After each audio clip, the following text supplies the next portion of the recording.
You're tuned to the Lord's radio station. We are KJIW 94.5 FM. My name is Belinda Mundy. I am here today to talk about the 45th Annual Conference and Membership Meeting presented by Arkansas Land and Community Development. My guest today is not other than the CEO of ALFDC, Dr. Calvin King. Also joining us will be Mr. Berthel Thomas and Mr. P.J. Haney, and we'll meet those gentlemen momentarily. Dr. King, how are you today? I'm doing great, Ms. Bundy. I'm doing great. Blessed to be here and to be a part of this particular broadcast again. Good deal. We're here to talk about the upcoming 45th Annual Conference and Membership Meeting that will take place October 23rd and 24th at the Brinkley Convention Center, of course, in Brinkley, Arkansas. So, Dr. King, would you provide our listeners with an overview of the conference and what attendees can look forward to? Yes, well, as you stated, this is our 45th annual conference with Arkansas Land and Farm Development Corporation, hosted by Arkansas Land and Community Development Corporation. And of course, the theme for this year's conference is cultivating pathways to prosperity. And I think it's most fitting looking at the number of years that we have been in existence and the experiences that we've had both working with local rural communities, underserved communities particularly, as well as family farmers. So this conference will be focusing on the theme itself, said cultivating pathways to prosperity. And if you look at and reflect back on the history itself, of our constituents and those that we have worked with, through this 4.5 decades as an organization, then those who have come before us definitely dealt with that whole process of cultivating pathways both for prosperity as well as being able to leave opportunities for the next generation. We will have a number of workshops that will provide resource information as relates to how the process is for accessing those resources and the benefit of those resources from USDA as well as Small Business Administration. The other part that will be a part of the conference will be speakers or presenters, two of them that we have invited as guests and on panels to discuss both their experience in the field that they're presently in as farmers as well as business individuals, and understanding both the pathway itself to be traveled, what it takes in order to move to a level of achievement, and what the challenges and what the barriers can be when you start to talk about entrepreneurship, be it in production agriculture or from other type of business enterprises in itself. So we're talking about experienced individuals. We see this as being a process and an opportunity to bring individuals in the local communities, farm operators, business individuals, local residents, to a point as a part of the pathway to actually see and to hear from individuals. And we call that sort of a basis of voicing and providing voice and understanding to individuals somewhat as a mentoring support for individuals who may have the vision or maybe having certain experiences, but more importantly, to understand the opportunities and how to take advantage of the opportunities and the resources that's available, and what the benefit of those resources can be to an individual, be it in production agriculture, be it in small business enterprises, or other areas. Along with the agricultural aspect of it, we'll also be discussing and have resource individuals and agencies that will discuss housing. We'll talk about infrastructure, community economic development, the resources that's available that can provide the opportunities for individuals to realize more prosperity and growth within the local underserved community. USDA rural development, particularly along with Small Business Administration and Natural Resource Conservation Services, all of those agencies will be a part of those conversations throughout our conference event. In addition to that, we'll have our awards luncheon. We have invited guests, for the awards luncheon. We've invited the Secretary of Agriculture. We have not received confirmation on that as of yet, but we do have an invitation out to the Secretary of Agriculture. We've also invited Senator Bozeman to be a part of the event as well, to really discuss, the playing fields right now, what can be anticipated, and then what is actually in the arena that people can really get a better understanding of as we deal with this pathway itself of opportunities, possible opportunities to deal with resources and resource possibilities. So the conference will be about all of that plus some, and we'll have vendors there. That's on the second day, on the 24th. The first day of the conference on the 23rd would be our Youth Day.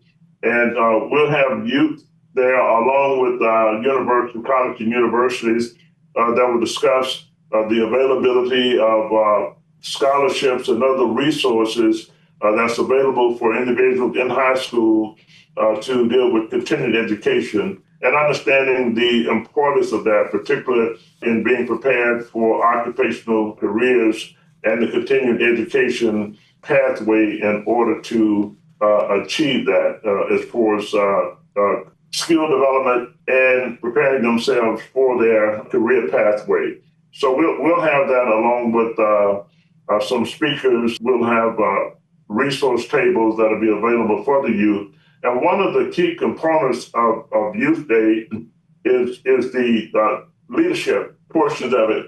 And this is where youth, they actually engage in an oratorical speaking competition with various subject areas as it relates to what is occurring in our society today.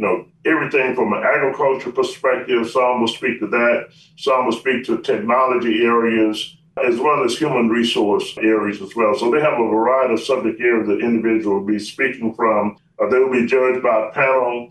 And of course, the winners in that competition will benefit from what we call a continued education stipend as a part of their participation. So that's sort of an overview of the 2 days for this 45th annual event coming up. We're excited about it as a whole, and we feel most confident that the event itself, as it has in previous years, has a lot to offer to all of those who decide to come and be a part of this year's event. Okay, very good. Now, you mentioned there would be conference speakers, and of course, we've invited two of those speakers on our program today. Let's introduce them to our audience, Mr. Berthel Thomas and Mr. P.J. Haney. Hello, gentlemen. How are you? Good afternoon. How are you? Doing good. I'm doing well, Ms. Mundy. How are you? I'm doing fine. Thank you so much. Mr. Thomas, let's start with you. Would you mind just introducing yourself, telling us a little bit about your background and telling us a little bit about yourself? Yes, ma'am. Again, my name is Berthel Thomas.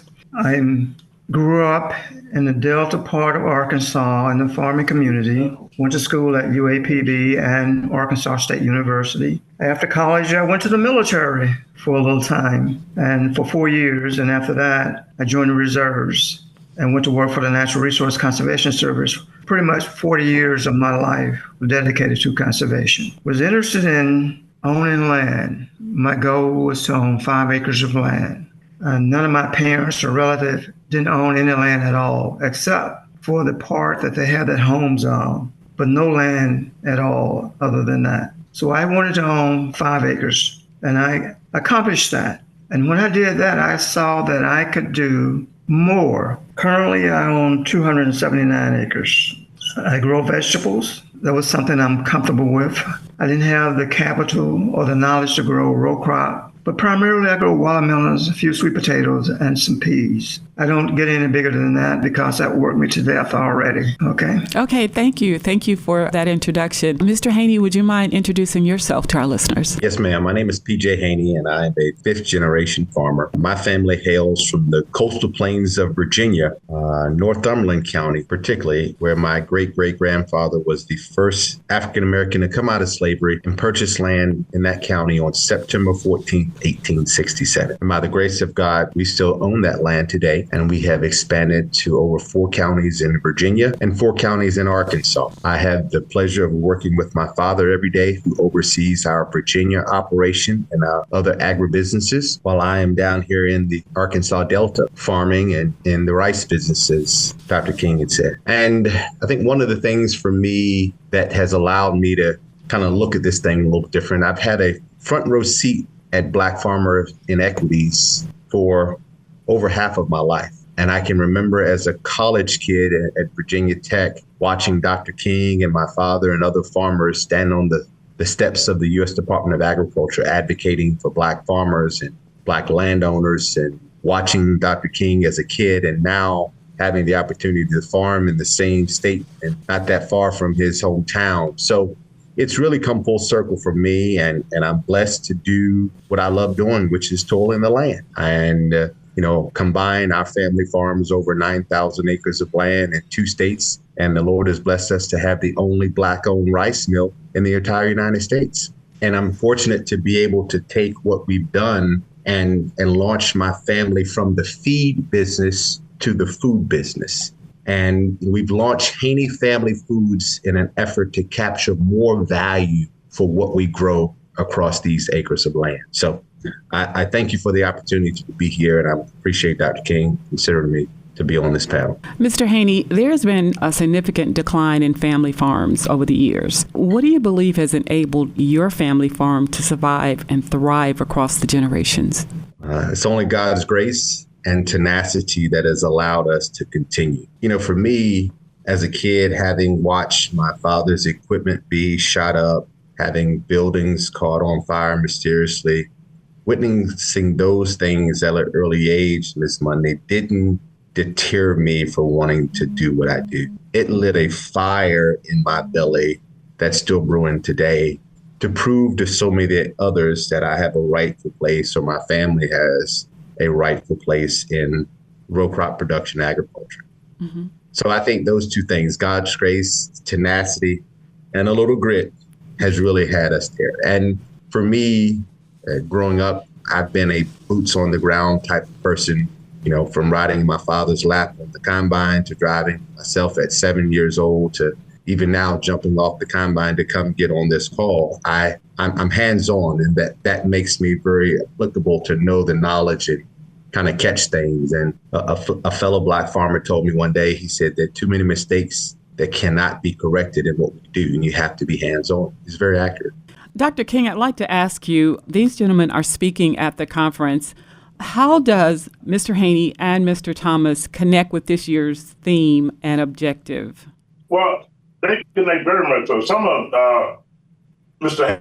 Haney's words that he just spoke as it relates to the pathway itself to prosperity, and the fact you talk about multi-generations, from his family perspective, and they have survived, and then he's still representing, the whole heritage, from the farming operation, the land ownership aspect of it, as well as the educational background and his experience, what past challenges and barriers have existed, and then the type of tenacity that is taken for him to continue to move forward as a present generation representative. So their participation in the conference, based on their experiences, based on what the pathway itself can consist of, but more importantly, in dealing with the path, if you understand the pathway itself, that you can't give up. It's a matter of being able to understand the challenges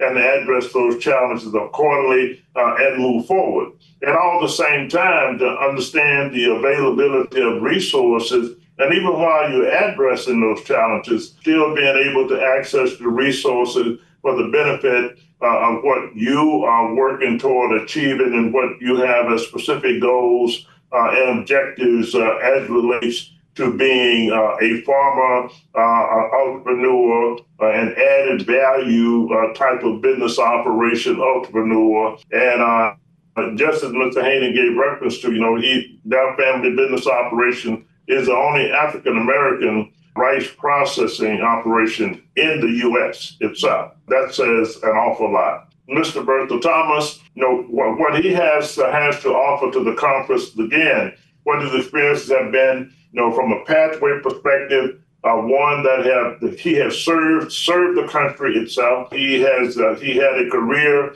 in agriculture from an agency standpoint with USDA, and both of what those experiences has consisted of, he has pursued the occupational career from an entrepreneurship perspective in production agriculture.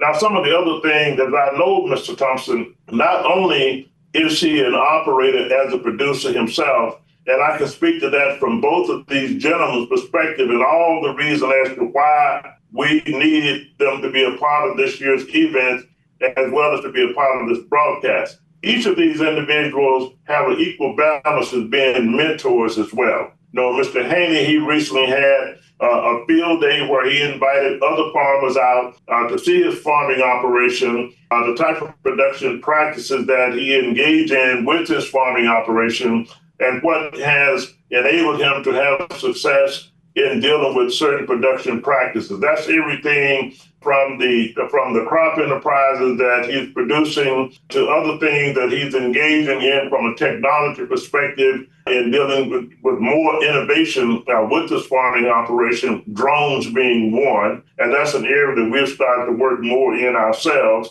Mr. Bertha Thomas, the same applies from a mentoring perspective. I know for a fact that Mr. Thomas, not only is he an operator himself, but he is also a mentor to other producers. So he worked with other farmers as well and engaging with them to deal with the production practices that he uses on his farming operation and accessing the resources that's beneficial to his farming operation.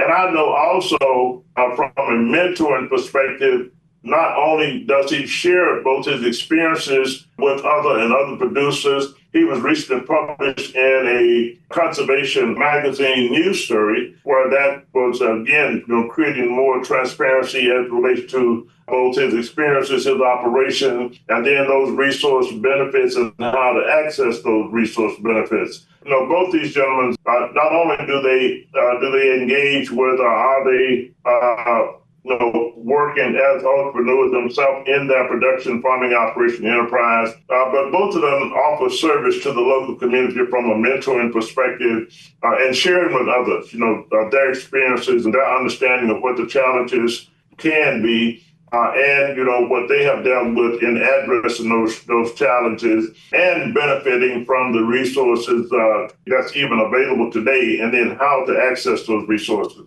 So this particular audience itself, and basically what it would give to them is an audience. It'll be a diverse audience, small producers, large producers that'll be a part of the event. We will have community residents, there as well, because one of the things that's actually occurring now, is the opportunities from what they call micro-urban farming, be it large or small. If you're going to be a micro-urban farmer, then the availability of resources, how to access those resources, not as large a scale as these gentlemen are operating with, but definitely the same techniques and the availability of type of resource that can be beneficial for the micro-urban farmer. And I'm saying smaller producers, and even those may be living in small towns and urban areas who want to pursue or take advantage of the opportunity to become a micro-urban farmer. So they offer all of that to this year's event, and the audience that will be a part of this year's event, the participants there.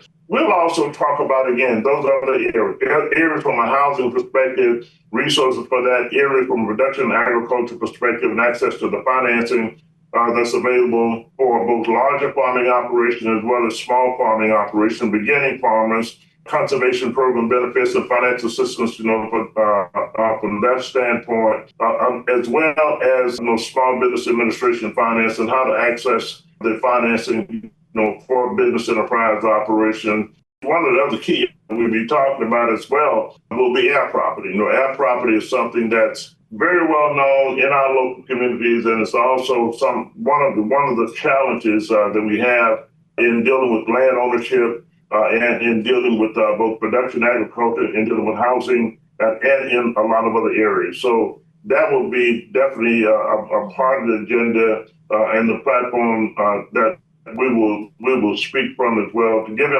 individuals more information on that and how to overcome, how to deal with those challenges as it relates to both the value part of land, land as an asset, and land being part of the foundation as far as building prosperity for the future and for the next generation. Okay. Mr. Thomas, could you tell us, in your opinion, what further steps could USDA and other public or private agencies take to better support rural communities and family farmers, as well as small businesses striving towards prosperity?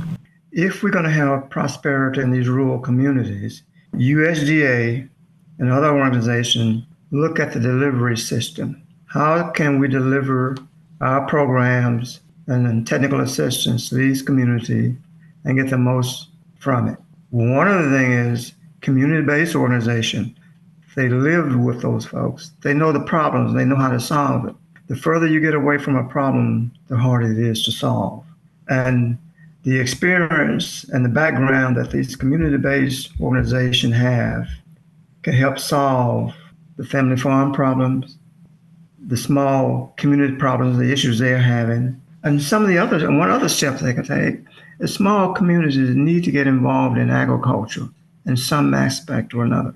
For instance, they could create opportunities for farmers to deliver their produce to those communities that have a food shortage or food desert, that need fresh fruits and vegetables. They have the facilities for that. Many of the hospitals are closed. Many of the schools are closed. So they have available system, built structures there in place that could be utilized. And they need to develop a plan or a strategy to integrate themselves with agriculture.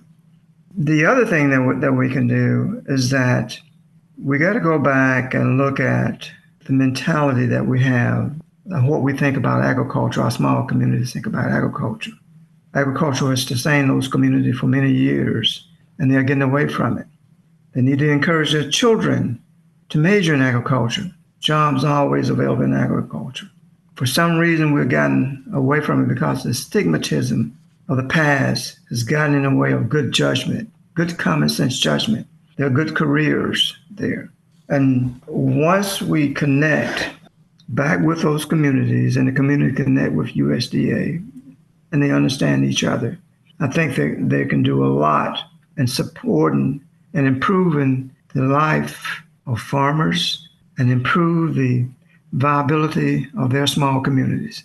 Mr. Haney, could you tell us your perspective on how USDA program resources can better serve underserved farmers in rural communities? I think USDA has a plethora of programs. However, we've got to make sure they get implemented.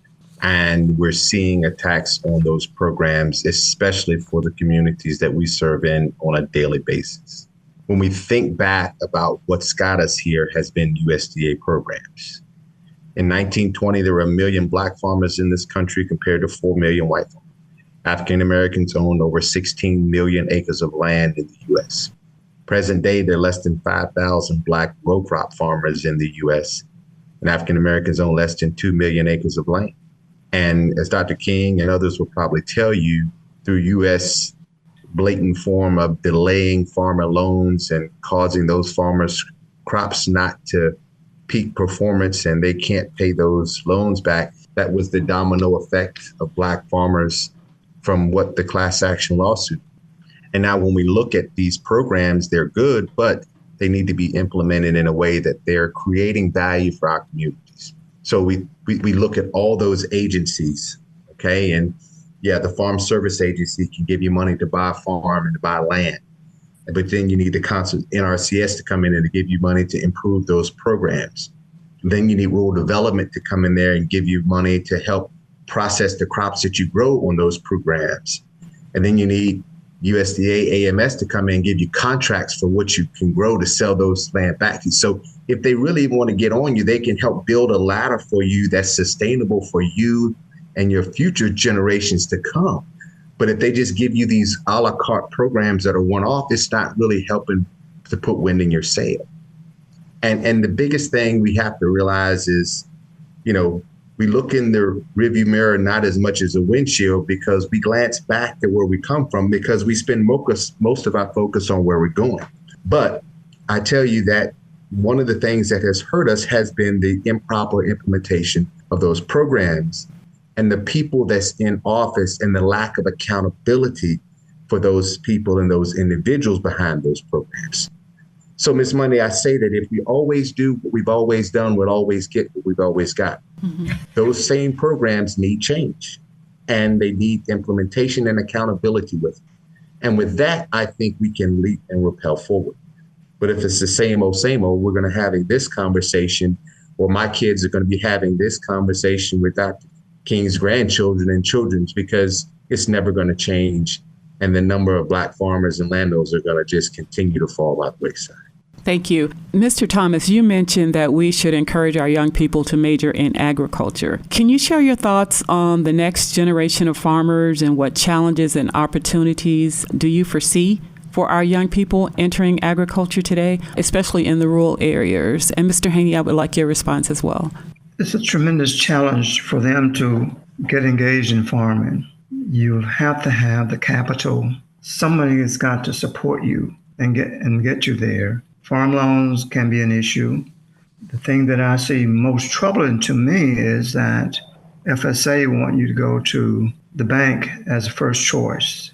In a lot of cases, they want you to be turned down by 2 banks or 3 banks. It's almost like sending the chicken to the fox, giving the chicken to the fox, because what people don't really understand, or maybe had not paid attention to, those loan officers are fellow farmers. He's my neighbor. He's the guy that wave at me every day and smile as I go by. But I know if I were to apply for a loan, he may give it to me. He may approve it for 1 year, and I may pay that loan off that year. But the next year, he won't make me a loan. I've seen that happen a lot of times. And the reason for that, he's interested in my land. As blunt as I can put it, that's the way it is. I've seen it happen to my neighbors. And for a young person, Black person, female or male, unless they have a sponsor or somebody in their family that can help them get started, it's going to be very difficult for them to make it. Mr. Haney? My goal is to try to make farming sexy for the next generation. If these kids want to be an engineer, let's look at this combine and how all the engineering that it takes place. If these kids want to be in marketing, let's look at these herbicides and fungicides and how we market them. If you want to be in accounting, look at agri-finance. We need to show, and we can't do any better than we know. And I think that's one of the challenges that in our communities, this is not present day. We have to show the success. We have to show the positive, because when we show that woe is me all the time, or the typical sad song, that's not what's going to entice these children and to come into this business and to this field of agriculture to get excited. And we have to create something that's vertically integrated for them so they can afford it. As I said before, currently today, I can sell corn for the same price that my daddy sold corn for 40 years ago and my granddaddy sold corn for 20 years ago. It's a commodity business. Tyson's doesn't care if you're selling GMO, non-GMO, organic, they're buying US number 2 corn and they're paying you $4 a bushel, whatever's on the commodity market. So, in order for me to capture more value to afford to pay for those combines, I got to figure, how do I get more money for that corn? How do I do certain niche markets? Or how do I do like Mr. Thomas, figure out some niche to sustain, because the commodity business is tough. And then we have to look at even these USDA programs that we're using to grow these commodities. Why don't the Black farmers have as much land leveling and irrigation as some of their neighbors? How do we get these base acre programs to get Black farmers and landowners caught up to where their white neighbors? Black farmers are receiving 25 cents on a dollar compared to our white farmers in subsidy programs. I can show you Black-owned land side by side with white-owned land, where the ARC and PLC payments that a Black farmer is getting for a wheat and soybean base acre allocation is $50, but the neighbor to the right that has a corn and rice base acre is getting $150 to $200. If we don't close that gap we're closed. We're putting a hurt on our children. Just think about neighbor to neighbor, black and white. If that white landowner has been getting $100 more per acre in a subsidy payment for the last 30 years, that's $3,000 an acre. That's enough for that family to buy that land.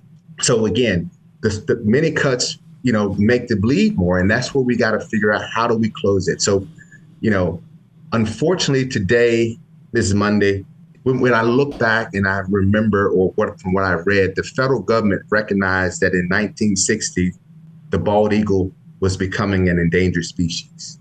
So the federal government started spending millions of dollars a year in wildlife habitats and bird sanctuaries, and they put laws in place where if you or I harmed a bald eagle, we would go to jail.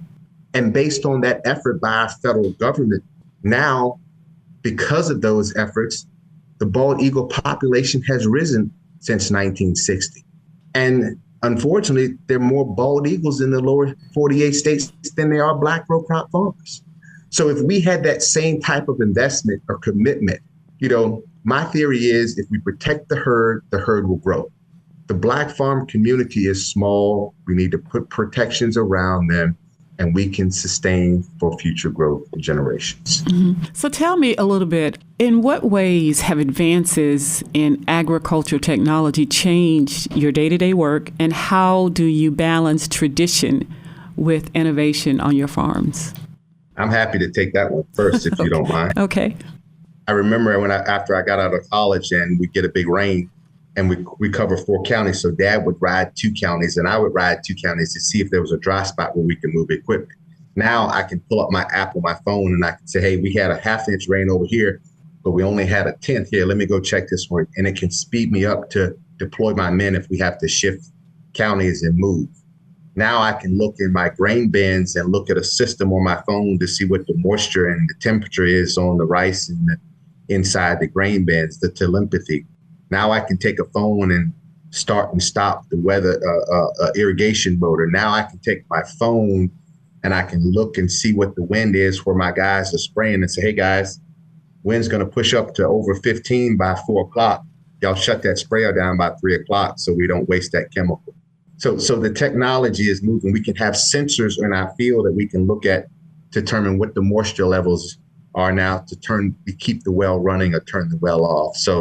And that's just technology on the monitoring from your phone. I'm not even including the technology in our seeds or chemicals or machines, or using a drone now to spray instead of an airplane, so it can roll on deep. I just wanted to share that because it was at the tip of my tongue when you mentioned technology. Okay. Mr. Thomas, what about you and modern technology as it relates to your farming? Agriculture is a science, and it changes every day. As a matter of fact, it changes almost every second. I need to understand that. And some of the things that have technology changed is drone, and that's been mentioned before. And as I listened to the other, Mr. Haney and Dr. King, their comments, when it comes to fertilizer, there's a greater need and a use for biostimulants and micronutrients. That's something that I utilize all the time, and I pay attention to both. To the point I know that my soil test is going to require, so that I need a certain amount of nutrients, pK and nitrogen. But I also take a look at those micronutrients and biostimulants.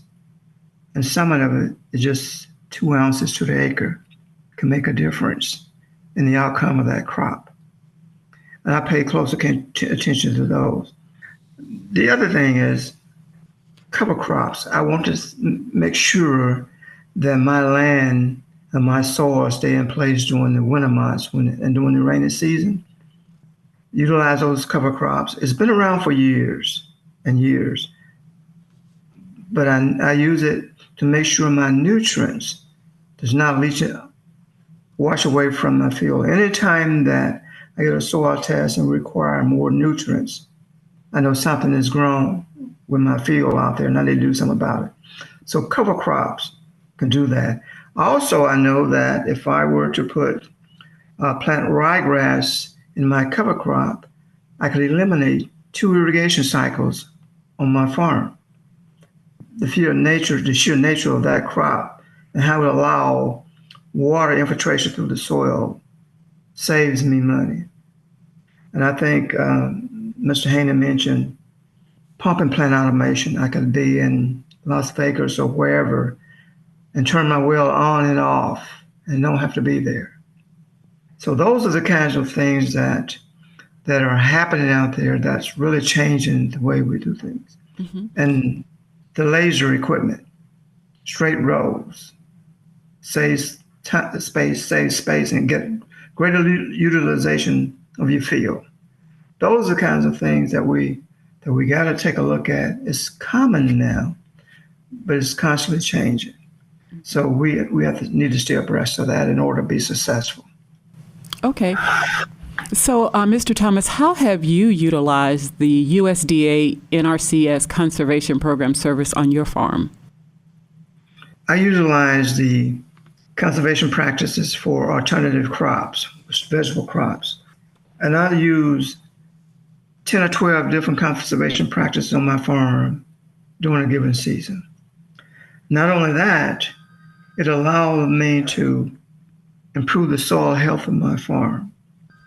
And a lot of folks, when you talk about soil health, they look at what are you talking about? Well, if you let your soil deplete and you misuse your soil, it's not going to be as productive as a soil with good micronutrients in it, good organism activity in your soil. And the other thing, it is profound to me. It allows me to create generational wealth in my family. It also allows me or provide incentives through those programs to purchase additional land. And I'm talking about the CRP program in particular. That's a FSA program. When I first bought my farm about 20 years ago, it was 138 acres. I took 93 acres out of that 138 and put it into hardwood trees for 15 years. I got an annual payment for 15 years. And over those 15 years, it allowed me to pay for that farm. Also to purchase additional land, even with the conservation practices that I install on my farm now. Pest management that's going to benefit the environment. It's going to benefit the pollinators. I don't want my herbicide harming my neighbor. I need to learn how to make sure that I reduce the drift from those chemicals. And those practices provide cost incentive or cost share that allow me to implement those practices. And I utilize that to purchase additional land, purchase equipment. And I put all those funds, any funds that I earned through those programs, I put it back into the farm. It's the right thing to do. And not only that, it reduces my tax footprint as well. Dr. King, as we reflect on the conference central theme, Cultivating Pathways to Prosperity, how do you see collaboration among farmers, researchers, and policymakers shaping the future of agriculture in our communities? Well, the actual future itself, just as Mr. Haney gave reference to, when you start to talk about particular research and having demonstrations on the African-American farms equally as much so as you have in other areas. And this is from the private sector, the corporate perspective. I think that's very, very important. And when I say the demonstrations, demonstrating and dealing with the research, if it's dealing with improving a certain seed variety, if you're doing a comparison analysis of one variety of seed as relates to another variety of seed, as far as yield itself is concerned, it may be dealing with seeds and type of research that is being dealt with that's dealing with drought resistance as another example. So research is very, very important when you start to talk about the field of of agriculture. And the same thing would apply not just from traditional row crops, rice, soybeans, milo, corn, wheat, things of that nature. Same thing as relates to the vegetable, production as well. So research and continuation of research in those areas to deal with improvement in certain seed varieties to increase yields is very, very crucial, as well as research with certain practices, certain production practices that will really enhance the yield itself from a particular farming operation, as well as the soil nutrient type of practices, those practices that can be most beneficial to dealing with healthy soil and the benefits of healthy soil and dealing with crop production. One other area from a technology perspective, and this is something that we dealt with for a period of time. When we started to look at researching the benefits of drones, research is very crucial, and the benefits, making sure that the underserved communities are able to benefit from the results, the positive results from research that is conducted and continue to be conducted. And that's, again, that involves our 1890 universities, what they are doing and continue to do, and the availability of resources that would enable them to do more research in various areas from an agricultural perspective. Aquaculture is one of the areas also. I know the University of Arkansas at Pine Bluff had been involved in doing one of the leading institutions with aquaculture, fish production, as well as being one of the leading institutions in dealing with horticulture crop or vegetable crop as well, from a research perspective. So it's important as it relates to the agriculture community. It's important in other areas from an added value perspective, dealing with crops coming from the farm. That added value is very, very crucial as it relates to agriculture in general and our food supply. Actually our overall food supply. So not just to the industry or the producers themselves, but continuation of research from a food safety and a food security perspective is very, very crucial. Food safety in particular, the types of practices that need to be carried out for good agriculture production practices, as well as good agricultural handling practices when you're dealing with added value. And then the same thing that Mr. Haney gave reference to the loss of chemicals. You're wasting chemicals. You can check from your phone and you make a determination whether or not the wind, we have too much wind in order to continue to spray. There's a loss for the farmer on one hand, but that also tell you something about that producer and the fact that producer is sensitive to wind, and then how the wind can carry the chemicals from one location to another location where it's not intended to be. It's a loss on the part of the producer as far as concerned, so it's not cost effective for the producer. But on the other hand, from an environmental perspective, it's not good for the consumer or local residents as well, because chemicals drift into air and stays in the air, for a period of time. So that's a good neighboring farmer that's sensitive to that and dealing with their production practices and their concern from an economic perspective, as well as from a community and rural residents perspective as well, environmentally. Okay, well, thank you for that. And gentlemen, as we begin to wrap things up, I'd like to ask both of you, Mr. Haney and Mr. Thomas, what are the greatest challenges you've encountered managing your farm, and how did you overcome them? I think one of the greatest challenges is having access to appropriate operating capital and to really scale and grow a business, to buy land when deals come up, to really capitalize on opportunities. The economic knee on our neck has always been constrained by capital. Our growth has been constrained. The kite can only fly as high as how much string you have unwound for it to get up in the air. And that's the same theory with us as Black farmers. In our communities, the local county committees that control who gets loans, who doesn't, who gets emergency programs, who doesn't. We've been constrained. The local banks, the local bank board that's made up of local farmers that sit on that bank board. they purse string you what you're going to get and what you're not going to get. So that's been one of the limiting factors. And then how do you overcome it? We just had to hustle.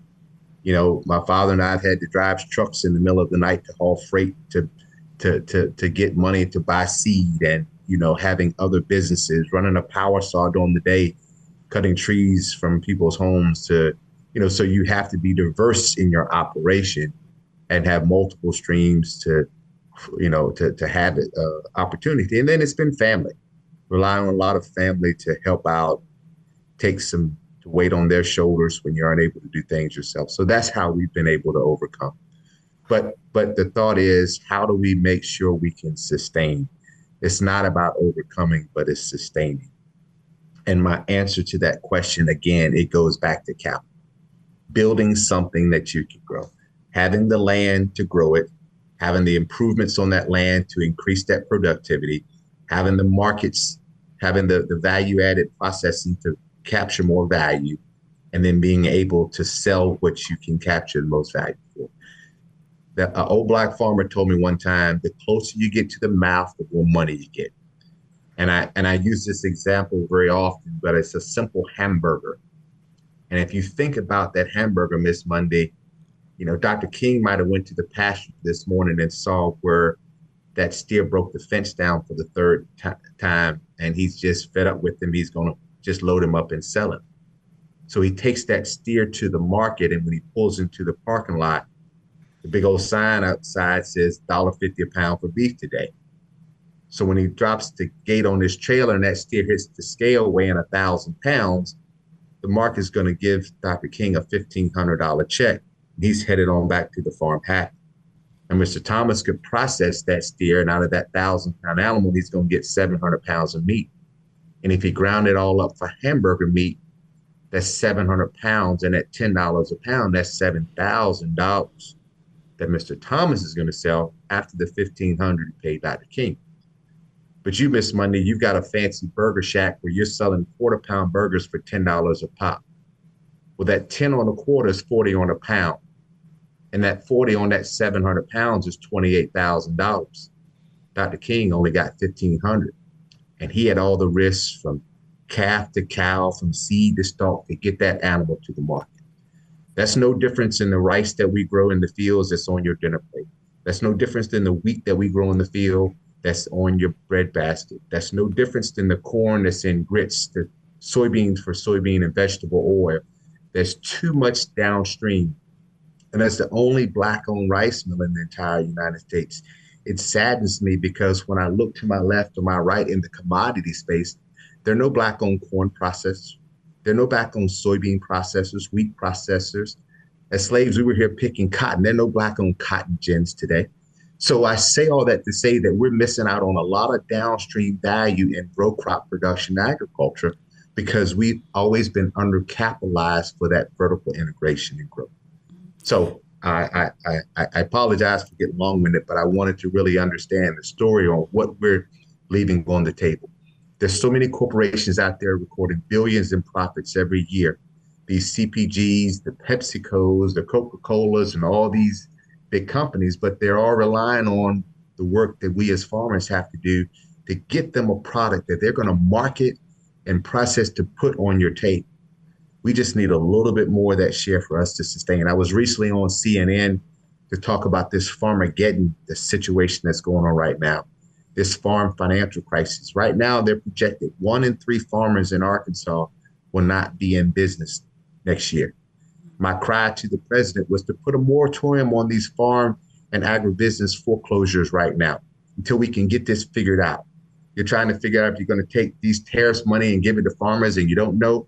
Just stop everything while you're waiting to figure that out, because once we lose these farmers, we just can't go put them back in business. It doesn't happen that way. So my cry is for those to help those who toil the land to put food on your dinner plates.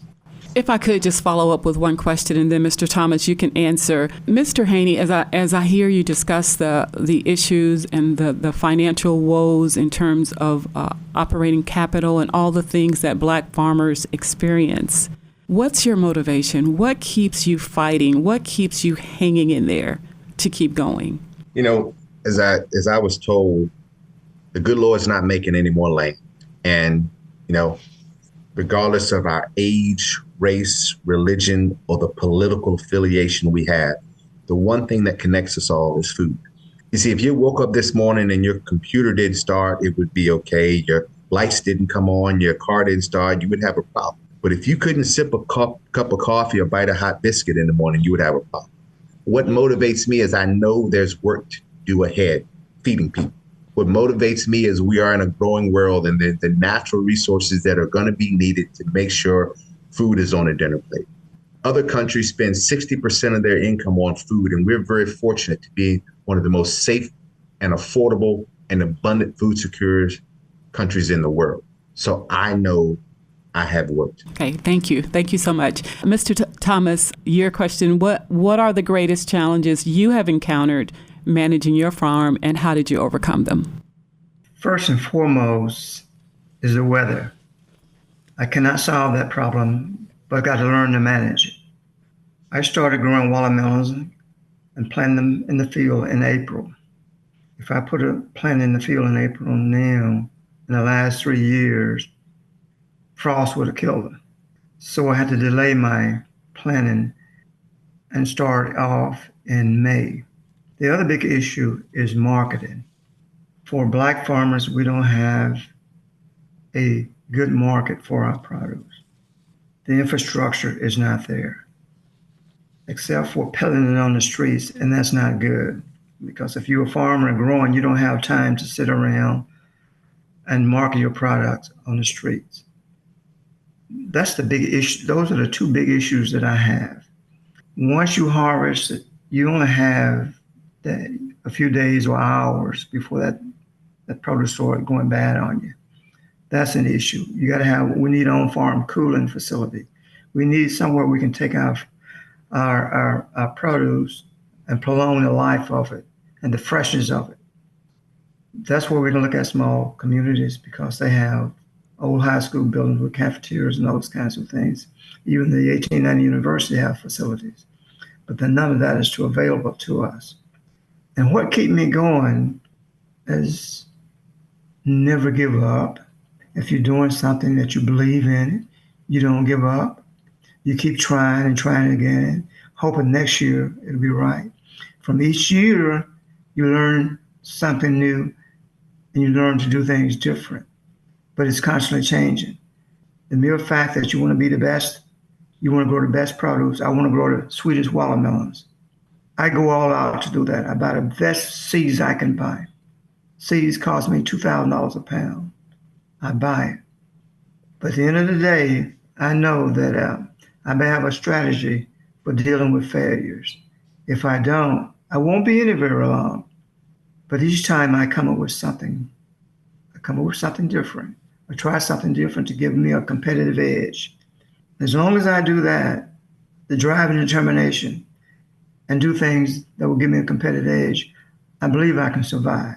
Thank you so much, Mr. Thomas. Mr. Haney, thank you for your wealth of information that you've shared with us. Thank you for taking the time out of your obviously busy day just to talk with us and to share with us. And we look forward to hearing from you again real soon. Dr. King, we'd like to end with you, if you would mind just sharing again the conference dates and details on how people can register for the conference if they like to attend. Thank you, Ms. Bundy. Let me express my appreciation also to Mr. Bertha Thomas and Mr. P.J. Haney. I do want to say to the audience is that this is simply just an introduction of the type of information they'll be able to get at the conference, and they'll be able to ask their own questions to get even more insight and benefit of these individuals and their experiences, and as both key leaders and resource individuals in our local area. The conference, October the 23rd, will be our youth conference day, and again, as I discussed previously,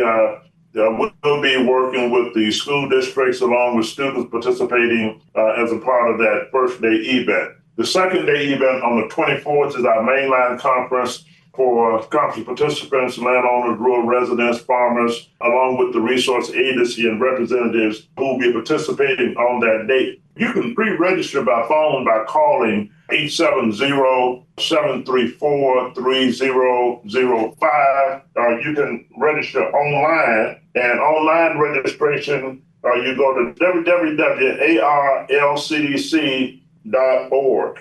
That's www.arlcdc.org. You can go online and pre-register online as well. Again, the conference itself, 45th Annual Conference and membership meeting. We're really looking forward to that, and we're hoping that individuals will come and participate and celebrate with us. Again, 4.5 decades as existing as an organization.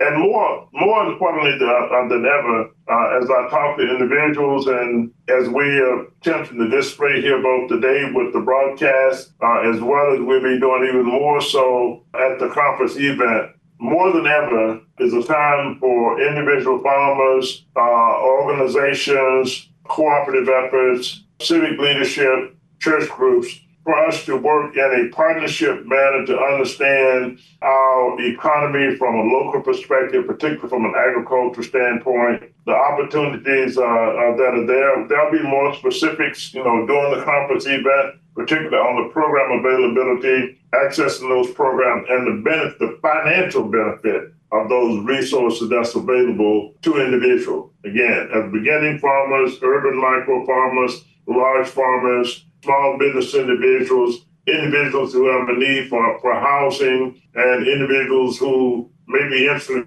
in as new business startup for expanding their existing business operation with the agencies that will have participated. So that's sort of a revamp of the summary, as well as, again, registration, 870-734-3005, online registration, arlcdc.org. Okay, thank you so much. Dr. King, it's always, and I mean always, a pleasure to talk with you. We're excited about the 45th Annual Conference and membership meeting, and we're looking forward to all the things that conference will bring. And so again, the phone number, if you'd like to pre-register, you can do so now, 870-734-3005, or you can also dial up on the website at www.arlcdc.org. The conference is October 23rd and 24th at the Brinkley Convention Center in Brinkley, Arkansas. The conference is from 9 a.m. until 2 p.m. on that Friday. So again, Dr. King, thank you so very much for all that you do for our farmers and for our communities in this area. Thank you so very much.